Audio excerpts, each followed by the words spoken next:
Golden diamond light weight ఆభరణాలు వందల రకాల డిజైన్స్ ఏవైనా సరే ధర మాత్రం ఒకటే. వెగా జ్యువెలర్స్, వెలలేని వైభోగం, తరుగులేని నమ్మకం. మనోహర్ గారికి బిఫోర్ స్పీకర్గా చేశారు, మంచి అనుభవం ఉంది.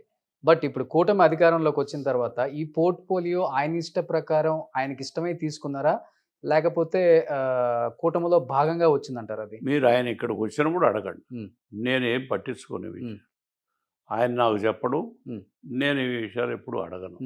కనుక మీరు ఆయన వచ్చినప్పుడు విజిట్ చేస్తున్నారా ఇప్పుడు అన్ని ఆయన రైస్ మిల్స్ గానీ అది ఆ విజిట్స్ అయ్యి అన్ని ఎలా అనిపించింది విజిట్ చేసినప్పుడు? అన్ని కూడా మీరు ఏం కామెంట్ చేసుకుంటారు అంటే మీకు ఎలా అనిపించింది యాజ్ ఎ ఫాదర్ గా?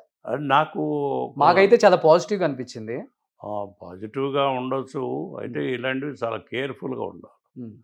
ఎందుకంటే కారణం పై అధికారి చీఫ్ మినిస్టర్ కదా, చీఫ్ మినిస్టర్ పర్మిషన్తో చెయ్యాలి ఇలాంటివి. మరి అది అలాంటివి చేస్తున్నారో లేదో మనకు తెలియదు. ఓకే, కనుక స్పీకర్గా రాణించాడు. స్పీకర్గా నాకు కూడా తెలియని విషయాలు చక్కగా డయాస్ మీద చెప్పి మంచి పేరు తెచ్చుకున్నాడు. కనుక అది అక్కడికి అది దీని వ్యవహారం నేను ఎప్పుడు అతను ఎలక్షన్స్కి వెళ్ళటం కానీ క్యాన్వాస్ చేయటం కానీ నా తెనాలి అని చెప్పి నా తెనాలి మా ఇంటికి పోయి కూర్చోవడం కానీ ఏమీ లేదు. నేను ఆయనే చేసుకున్నాడు, ఆయనే గెలిచాడు. ఇప్పుడు 3-4 సార్లు గెలిచాడు తెనాలిలో. కనుక అది మీరు ఆయన వచ్చినప్పుడు ఆయన భావాలు అవి మీరు ఎగ్జామిన్ చేయండి, తెలుసుకోండి. ఓకే, సో మీ తెనాలి నుంచి తీసుకుంటారు కదా ఫీడ్బ్యాక్, ఎలా ఉంది ఏం తీసుకోరు మీరు? పట్టించుకో, ఓకే, మనకెందుకు. అతను చక్కగా 60 దాటాడు, 60 వచ్చిన ఇప్పుడు. కనుక అతను చేసుకుంటాడు, మనం ఎందుకు వేలు పెట్టాం అందులో. సో ఓవరాల్గా కూటమి అయితే సక్సెస్ఫుల్గా ముందుకు వెళ్తుంది అనే భావన అయితే మీకుందా? వెళ్ళాలి, అందరూ కలిసిమెలిసి వెళ్ళాలి. మరి కష్టపడ్డారు, జనం కావాలని ఓట్లు వేశారు, వాళ్ళ కోరికలు తీర్చాలి కదా. ఆ డైరెక్షన్లోనే నడవాలి ప్రభుత్వాలు. మరి అది నడుస్తాయిందా లేదా ఏమిటి అనేది వాళ్ళని అడిగి తెలుసుకోవాలి, నన్ను కాదు. సో లాస్ట్ అండ్ ఫైనల్గా చెప్పండి, జగన్మోహన్ రెడ్డి గారు మీ ఒపీనియన్ అంటే ఏమని చెప్తారు? ఆయన కొన్ని మంచి పనులు చేశాడండి, నా అభిప్రాయం. కొన్ని మంచి పనులు చేశాడు, పేద ప్రజలకి దగ్గర అయ్యాడు, నో డౌట్ అబౌట్ ఇట్. అయితే మరి అతనికి ఎందుకు ఇది జరిగిందో ఏమిటో నాకు బివిల్డరింగ్. ఇది సాఫీగా ఎలక్షన్స్ జరిగి వచ్చినాయి, ఏమైనా గోల్మాల్ జరిగినాయా అని అందరూ వచ్చి చెప్తూ ఉంటారు నా దగ్గర. అది మనకి ఎడ తెలుస్తుందయ్యా, అది ఎట్లా జరుగుతుంది? నేను ఉన్నప్పుడు కూడా నా డబ్బాలు అసలు ఒక ఓటు లేకుండా డబ్బాలు తెచ్చారు, ఎక్కడి నుంచి తెచ్చారంటే ఏదో గోల్మాల్ చేశారని అనుకుంటాం కదా. ఓకే, కనుక ఏమి మనకు అర్థం కాదు. ఇది అది అర్థం కాకుండా ఉండే తమాషా ఏదన్నా ఉందేమో చేస్తున్నారేమో మనకు తెలియదు. మరి మనకేం దాని గురించి కామెంట్ చేయటం, మనకు తెలియని దాని గురించి కామెంట్ చేయటం.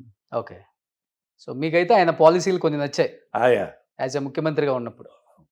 కొన్ని మంచిగా చాలామంది సహకారం ఉపయోగపడ్డాడు పేద ప్రజానికి, చదువుకునే పిల్లలకి, వాళ్ళకి కొన్ని మంచి పనులు చేశాడు, అందులో డౌట్ ఏముంది. ఓకే, సో రాజశేఖర రెడ్డి గారిని చూశారు, కొడుకుని కూడా చూశారు కాబట్టి మీరు డైరెక్ట్గా కాకపోయినా ఇండైరెక్ట్గా వినటం లేదా టీవీలో చూడటం, ఆయనలో ఉన్న క్వాలిటీస్ మీకు ఏది బాగా అనిపించింది జగన్లో? ఇద్దరు కూడా నాకు బాగానే ఉన్నారు, అదేం లేదు. ఇద్దరు కూడా. రాజశేఖర రెడ్డి గారు కొంచెం ఇంకా మొండితనంగా ఉండేవాడు, అయితే అతను కూడా సర్దుకునేవాడు. లాస్ట్లో మినిస్టర్ అయినాక కొంత సర్దుకునేవాడు. కాంగ్రెస్ ఐ పార్టీలో రావడానికి నన్ను చాలాసార్లు కలిశాడు. చెన్నారెడ్డి గారికి ఇష్టత లేదు, అందువలన ఆపోజిట్. అదే డైరెక్ట్గా పోయి ఇందిరాగాంధీ గారి మేనత్తను ఎవరినో పట్టుకుని అందులో చేరాడు వెంకటరామరెడ్డి ద్వారా.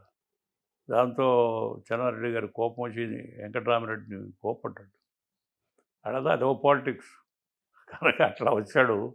ఏదో వచ్చినా అతను కూడా రైతులకి, కూలీలకి ఉపయోగపడాలని తాహతాపడ్డ మనుషులే. ఈ మిగిలిన విషయాల్లో మనం సో ఇప్పుడు మీరు యాక్టివ్గా ఉన్నారా పాలిటిక్స్లో భాస్కర్రావు గారు? ఉన్నానా లేదో మీరు చెప్పాలి.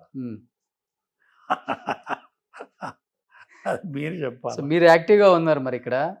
సో యాక్టివ్గా మీరు పాలిటిక్స్లో అంటే బీజేపీలో ఉన్నారు కాబట్టి ప్రస్తుతం పదవిలో ఉంటేనే యాక్టివ్ అని అనుకుంటే దానికి ఆన్సర్ లేదు. పదవులు వస్తుంటాయి, పోతుంటాయి, పదవులతోనే కాదు కదా. అన్ని పదవులు మీరు అన్ని చూసిందే. ఇంకా చూడండి పదవి ఏముంటుంది, పార్టీలు కూడా పెట్టాం కదా. అయితే ఇక్కడ ఏంటంటే నేను చెప్పింది ఒకటే, మనం భాషా రాష్ట్రాలు పెట్టి పెద్ద సాధించలేదు. మేమంతా పిచ్చి పని చేసి ప్రాంతీయ పార్టీలు పెట్టి పెద్ద సాధించింది లేదు. ప్రాంతీయ పార్టీలో వితిన్ దట్ ప్రాంతీయ పార్టీలు వస్తున్నాయి. కనుక ఇది కులగణన అనేది కూడా అంత హైకోర్టు, సుప్రీంకోర్టు అలాంటి కోర్టులే 50% అటు 50% అని ఇచ్చినాక చేసి మాత్రం ఉపయోగం ఉంది. ఆడల్లో ఏదైనా తగులు పెట్టనే తప్ప అలాంటి మనం పెద్దవాళ్ళం పట్టించుకోండి ఉంటే మంచిది. ఓకే. అలాంటివి చేయకూడదు అని నా అభిప్రాయం. అంతేగాని నాకు ఎవరి మీద వ్యతిరేకంగా ఈ స్టేట్మెంట్ ఇవ్వటం లేదు ఓకే అని చెప్పి నేను కంక్లూడ్ చేసి. సుమన్ టీవీలో మీ పర్సనల్ అండ్ బిజినెస్ ప్రమోషన్స్ కోసం కింది నెంబర్కి కాంటాక్ట్ చేయండి.